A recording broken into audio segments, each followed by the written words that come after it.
Embattled and blamed for bungling Brexit, Theresa May finally faced the question today: when will she leave 10 Downing Street for good?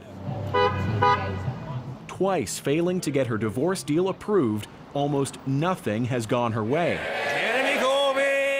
So the opposition framed her choice like this: either listen and change course or go. Which is it to be? Yep. The Prime Minister's been here before, with her back against the wall and pitching her deal as the only way to keep Brexit alive. Other options would lead to delay, to uncertainty, and risk never delivering Brexit. Except this time, behind closed doors, she made the ultimate offer, telling her Conservative MPs she'll quit once Brexit is delivered, likely by summer. May left the meeting hoping she had finally convinced enough Tories to back her deal. Already, some hardline Brexiters like Jacob Rees-Mogg are warming to it. And Mrs May's deal is better than not leaving at all. In another sign of May's weakness, Parliament seized control of the whole Brexit debate. It's been nearly 3 years since Britain voted to leave the EU, and yet this is the first time that MPs here are given a real say as to what form of Brexit this country wants.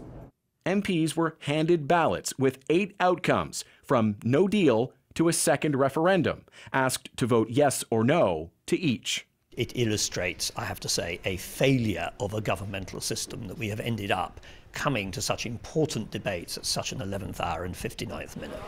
Order! Faced with such a critical choice, MPs failed to agree on anything.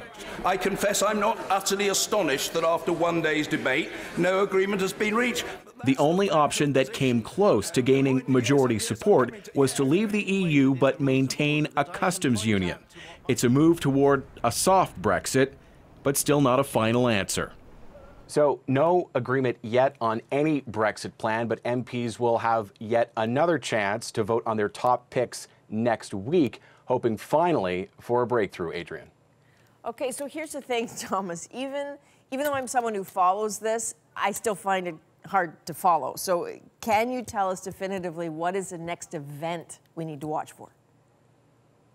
Well, Theresa May desperately needs a win, and she could finally get it later this week if indeed she puts her divorce deal to a third vote. Now, you have hardline Brexiters like Boris Johnson saying tonight for the first time that yes, they will vote in favor of the deal. But at the same time tonight, you have the Democratic Unionists, the Northern Irish party that props up May's minority government. They are vowing to vote against the deal again. Now, she could still squeeze out a victory, but if she doesn't, Brexit could again be delayed past April or the month of May and reconsidered yet again, Adrian.